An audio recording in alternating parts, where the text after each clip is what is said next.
ipagdiwang ang tagumpay ng nakaraan at syempre alalahanin ang makulay na kasaysayan. Pero sa kabila ng maingay na parada at musika, may damdamin ng kalungkutan at galit na hindi maitatago. Duterte!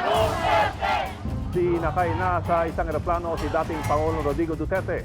Hihinalang papunta itong International Criminal Court sa the Netherlands. Maraming baha, traffic, problema sa pabahay, maraming problema sa kanilang pagkain at kabuhayan.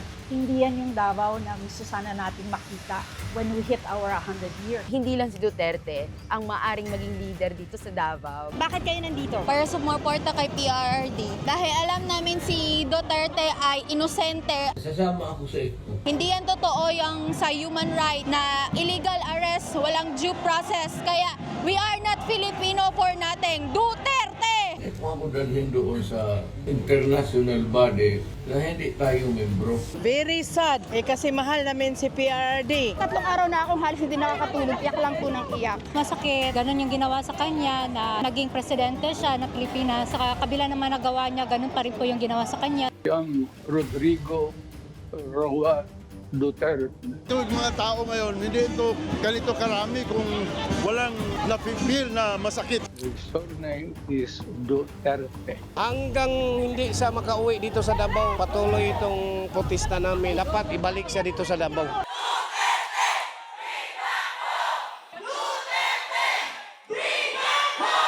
Walang dudang sa loob ng 4 na dekada, pader na kung ituring ang pamilya Duterte sa politika ng Davao. Pero sa pagkakaaresto kay dating Pangulong Rodrigo Duterte, na muli ring kumakandidato bilang pagkaalkalde sa lungsod, palaisipan sa Davao kung handa na ba silang pumili ng bago. Mayor, o saan kanta imo gipaminawan karon?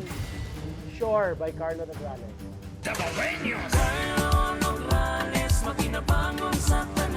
Mags Maglana sa pagkakongresista.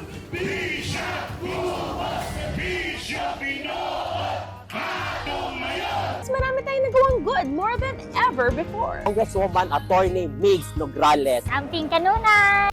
O mananatili ang impluensya sa kanilang baluarte. Ang Davao City!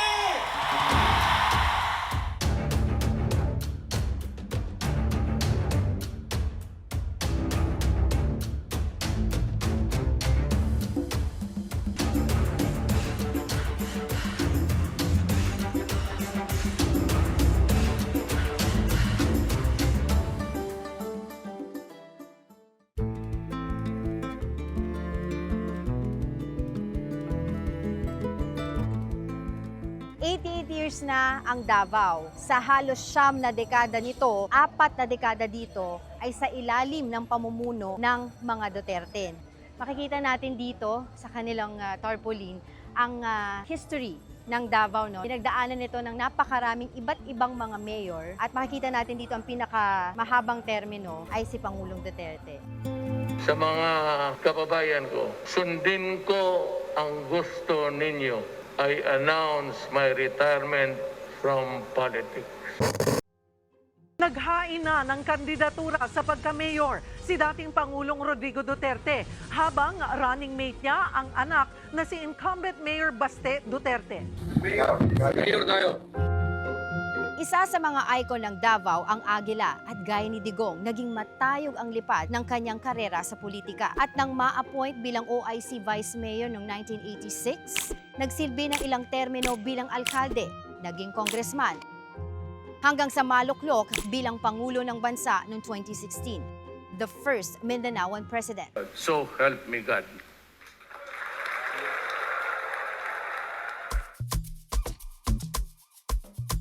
Nandito tayo ngayon sa bangkerohan kung saan samot-saring mga prutas ang makikita mo dito at samot-saring mga tao rin ang makikilala mo dito. Pero iisa lang ang sinasabi nila. Ang nakakayo! Yung luto tigong namin nandun sa Netherlands. Gusto namin mabalik si Duterte dito po. Mabait talaga si Digong. May miss namin po, ma'am. Bakit hindi na doon sa ibang bansa? Dapat dito sa atin. Mayroon man tayo dito mga abogado. Bakit po puro Duterte lagi ang nananalo sa Davao? Kasi mahal siya ng tao. Kasi nakikita makita nila yung improvement ng Davao City. Hindi lang ng Davao City, buong Pilipinas. Marami po natulong si President Duterte po dito sa amin at isa din po siyang scholar ni former President Duterte. Marami siyang nagawa sa Davao pag mayor niya. Kasi mabait talaga sila, ma'am. Wala talaga silang pagkukulang po sa amin dito sa Davao po. Kung sa akin lang, ma'am, mas matatanggap namin siguro, bisag kamote, matanggap namin kahit hindi na siya magpolitiko, basta makauwi na siya ng Davao. Kung gaano katamis ang suha na ito mula sa Davao ay ganun din katamis ang suporta at pagmamahal ng mga Davaoenyo kay Duterte. Yung kanyang personality na very controlling, very influential, with the charisma, doon lumabas ngayon yung kanyang personality as the father of the city. Kaya yung tawag nila Tatay Digong. Paulit-ulit nga na binoboto ng mga Davaoenyo dito ang pamilya Duterte. Kung bakit, kailangan natin alamin kung ano ba yung madilim na nakaraan ng lungsod.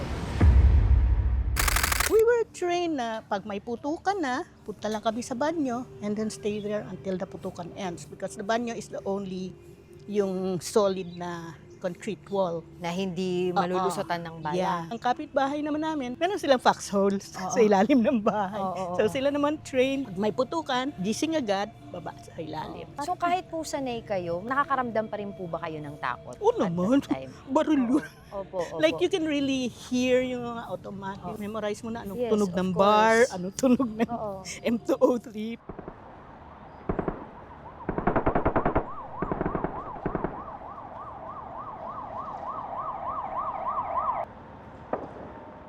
Davao then was literally a killing field.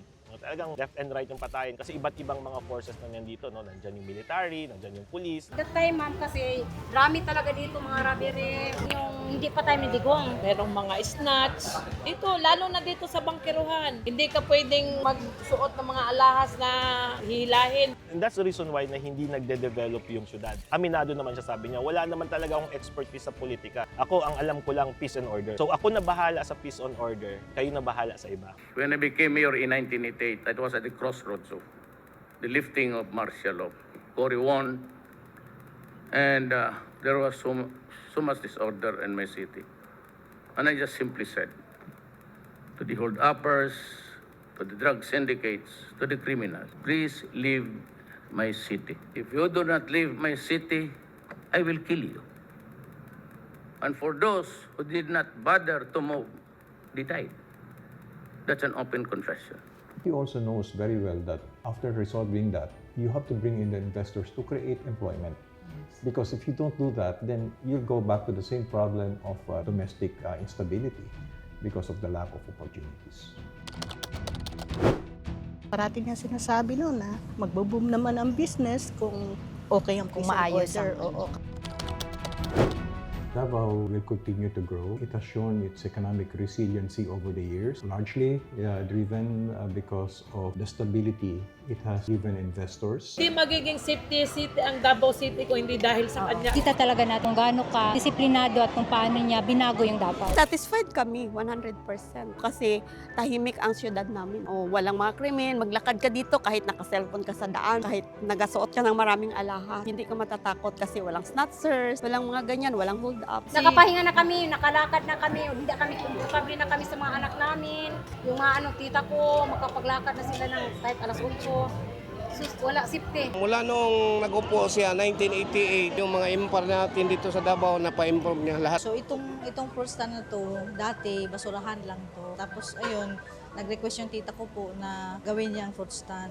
Sinuportahan na po siya ni Mayor Rodrigo. Let's just say kasi nakikita mo saan ginagamit yung pera ng Davao. Then we have 911, the Public Safety Center. So these are things na talagang punopondohan. Tapos yun na nga, hindi naglalagay ng mukha. Si Mayor po, never po siya ganun. Never talaga. There was with this time, I think that was mid-90s, I can't even remember. Basta yung parang batch ng dump trucks ba yun or ambulance na meron niyang name, pina-erase talaga niya.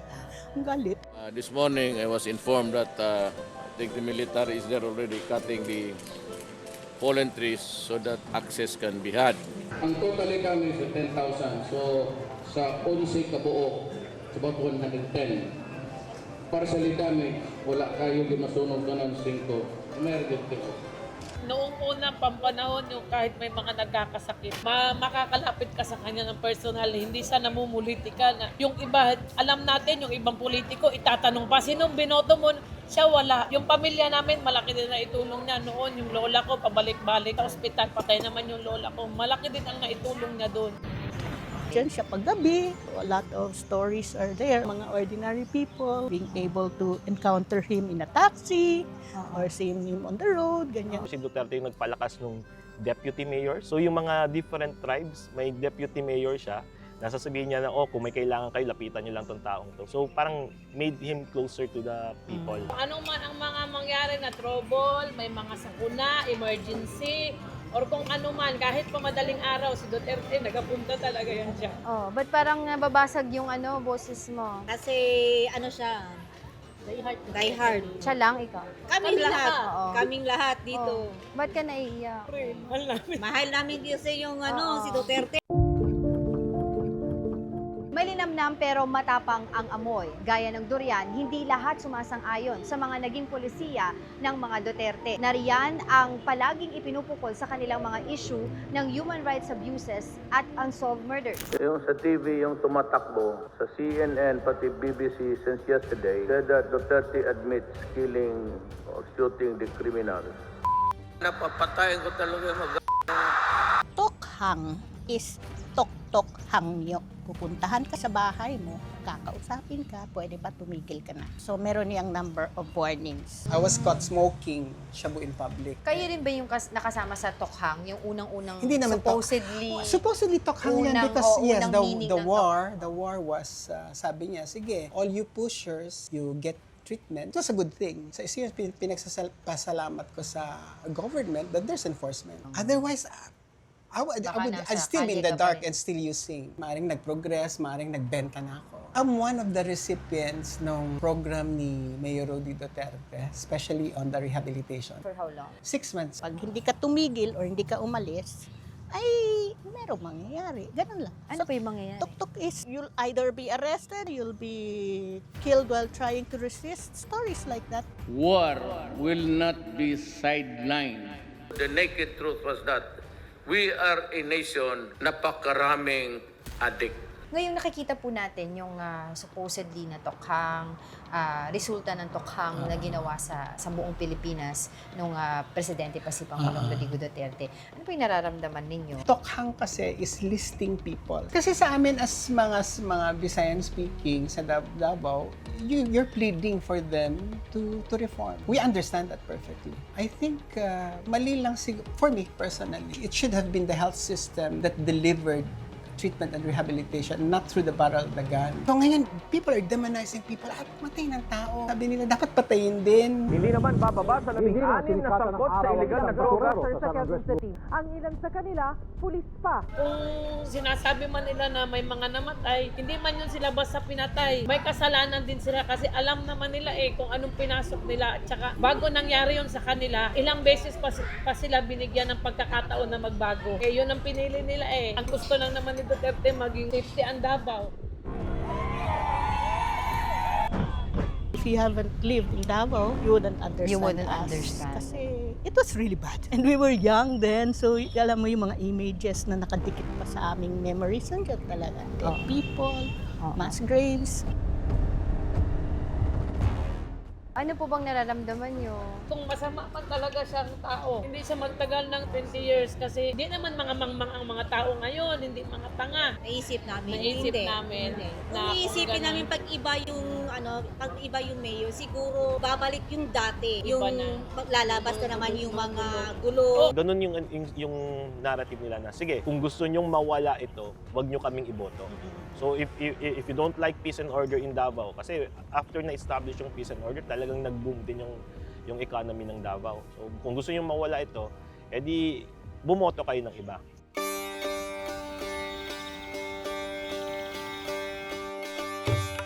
Ang Davao City ang pinakamalawak na lungsod sa Pilipinas. Sa katunayan, 4 na Metro Manila ang katumbas nito. Ganun kalawak. Bagaman konti ang populasyon nito, 2 milyon ang kanilang datos, ang Davao City ay nahahati sa 3 distrito. At sa darating na eleksyon, 2 Duterte ang nais umupo bilang kinatawan ng 2 distrito nito. Third generation na.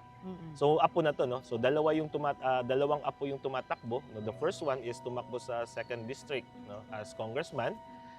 Kinalaban nila yung dati ding close ally nila, no? It's a political family, yung mga Garcia, no? Then yung isa niya pang apo tumakbo naman 1st district na as councilor. Plus tumakbo si Baste, mayor, si Congressman Pulong na nagre-elect, no? ng congressman. So bale 5 sila lahat, no? They consider Davao as a well-oiled machinery. Digong already prepared, Digong already set up everything. Davao is a classic example na okay lang naman yung dynasty basta the leaders are working, no? Pero yung tanong ko kasi sa kanila is, until when? Mayor, o sa kanta imo gipaminawan karon? Sure, by Carlo Nograles. Carlo Nograles, makinabangon sa tanan. Ang iyang serbisyo, ato nang nasuwayan. Kanang sa hospitalization na dili na magpila-pila sa lingap, butanganan niya og katong ID ba to siya, o katong iyang gi-promise na ang mga bata yang kanan og scholarship. I hope na ma-phase out na nga issue o matutukan siya. Dako jud kay na siya impact sa economy sa Davao City. Ang iyang serbisyo, si Bishop ang atong suportahan pagka-mayor sa dakbayan tinuod ang iyang serbisyo. Okay pa man din kasi Duterte pa man din ang namumuno, si Baste. Ganun pa man din, control pa man din ang siyudad ng Davao. Peaceful pa rin. Sa tingin niyo po ba merong papalit sa kanya? Pwede, yung mga anak niya. Doon sa 3, sino yung Si pinaka-parang? Inday talaga. Si Inday talaga ang similar na ano ng tatay. Ugali ng tatay niya. In fairness naman sa Duterte family, no, they would see yung succession with VP Sara. But of course, VP Sara is not here right now. They are not putting her, no, sa picture because ang talagang plan is that to put her sa national politics. No? So talagang target is 2028. Do not ever allow government to treat you how they treated my father. Iingnan taga Marcos, wag ikay utang ka bubuton. Imong amahan, di palubong sa akong amahan. Pero akong amahan, di pa preso nimo.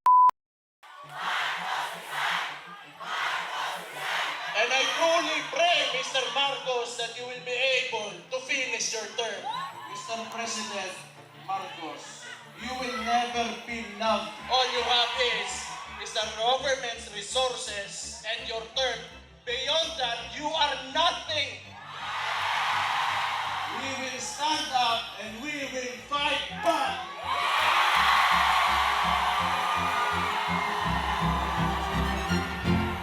Naiinis kami sa ginawa ng mga Marcos. Gusto namin na mapabalik dito si Tatay Digong sa Davao City. Marcos kasi walang utang na loob. Kasi hindi man yan siya nanalo kung hindi siya nakipag-team up kay Inday Sara. Mapalad kami ni Mayor Inday Sara sa unit team na aming binuo at napakaganda ang aming pagsasamahan. Love you, BBM! Sabihan ko talaga si Senator Aimee. Sabi ko sa kanya, kung hindi kayo tumigil, huhukayin ko yung tatay ninyo. Itatapon ko siya sa West Philippine Sea.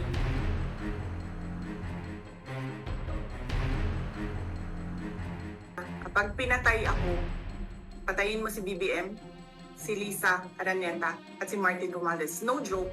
Yung ganyang kriminal na pagtatangka ay hindi dapat pinapalampas. Yan ay aking papalagan.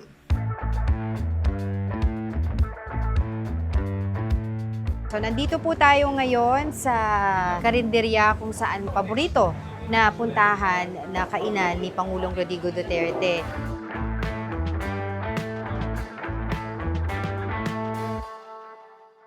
Alam mo pagpasok ko po dito, nakita ko po kaagad yung mga iba't ibang mga larawan, no? Litrato, Yes, ma'am. pictures na nakapaskil po dito all over, no? Sa Correct. dingding, sa Ceiling. sa ceiling. Bakit po yun ang naisipan yung gawin para? Actually, initiative po ng mother ko kasi halos ng mga taong ito from Manila, from abroad. Kasi sila po yung mga supporters ng ating presidente.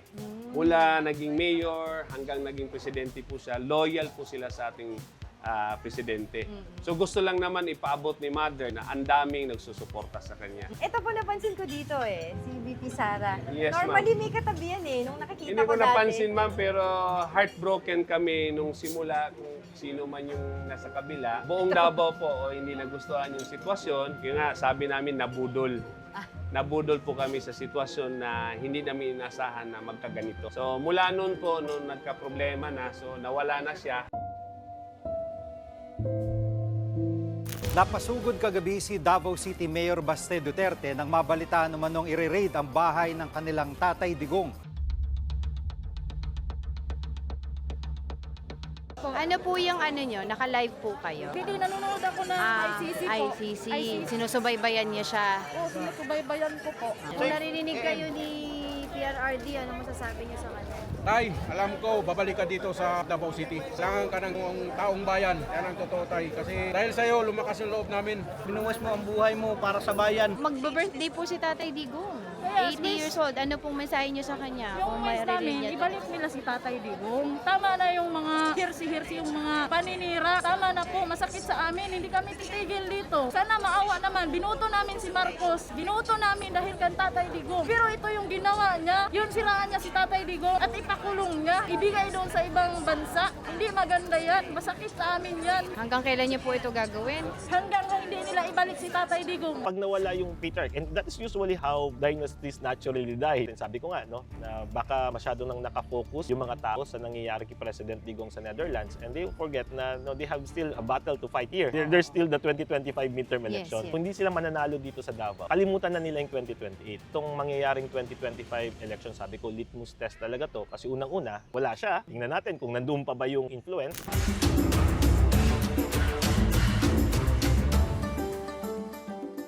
Sinusubok ngayon ang lungsod ng Davao sa usapin ng politika. Ang malaking tanong dito, handa pa rin ba ang mga Davaoenyo na magluklok ng isang Duterte? O ito na nga ba ang hudyat ng pagtatapos ng isang undefeated dynasty?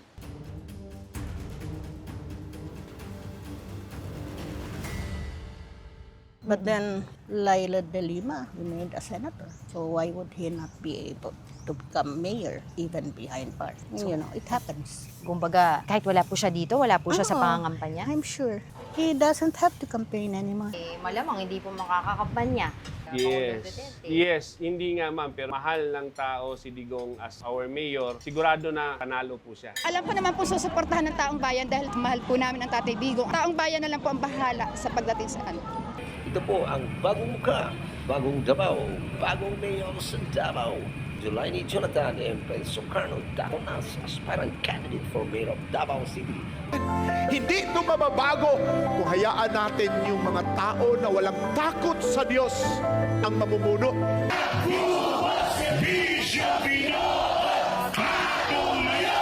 I go back home to Davao City and offer myself and my 20 plus years of experience in government to serve you, my first love. Buti lang sana kung iba ang mamuno dito, tapos ipagpatuloy niya yung nasimulan ng mga Duterte. Ano ba may pwedeng pumalit sa kanya? Duterte pa rin.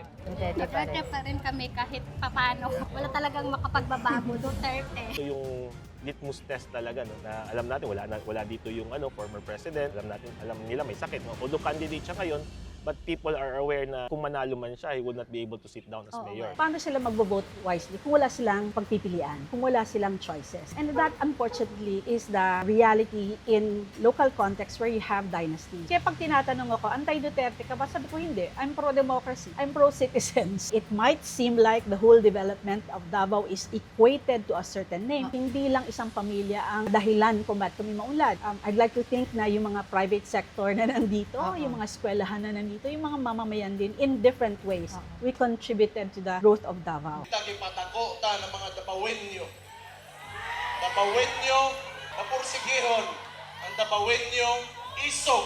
Ang Dabawenyo gusto kaayuhan. Dabawenyo gusto kamatuoran. Ang Dabawenyo karboso. Mabuhay mong tanan.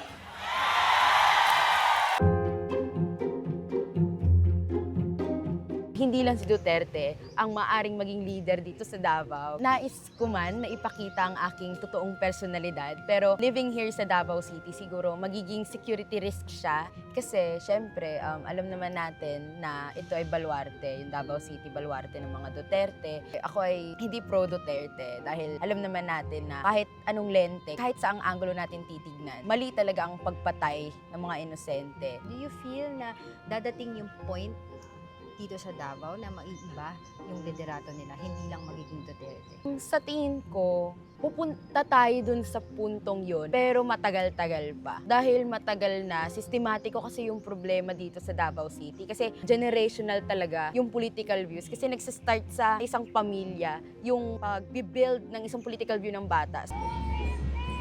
Bakit pinatakbo pa si former President Digong na with the health, hindi naman siya makakampanya? Bakit kailangan tumakbo? Hindi naman siya makakaupo. Kasi nga, they still need his influence. Parang tumakbo siya para to ensure lang na Duterte country pa rin yung Davao. We will never forget his kindness. We will never forget. He was the only one who has the balls to really fight criminals in Davao City. Dumating lang talaga yung panahon na hindi na siya uso. He had his time. He's 80. Let's give him that respect. He cannot be, that ambivalent forever.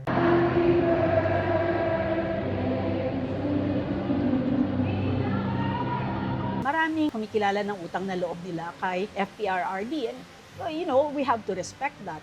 Pero package deal ba yan? Pati sa anak, pati sa apo. Ganun ba? Look at your children, look at your grandchildren. What is the Davao that you will leave behind for them? Sa halos 4 na dekada nilang pamumuno, iba't iba ang rason kung bakit paulit-ulit silang binoboto. At ngayong nahaharap sa matinding hamong politikal, si Digong, hudyat na nga ba ito ng pagbabago ng liderato o lalong titibay at mananatili ang pamilyang Duterte? Sa huli, sa panahong hindi tukoy ang tanging sigurado, ang Davao ay isang lungsod kung saan ang pamilya, kapangyarihan at politika ay nagtatagpo. Ako po, si Angela Lagunsad Castro at ito ang Baluarte.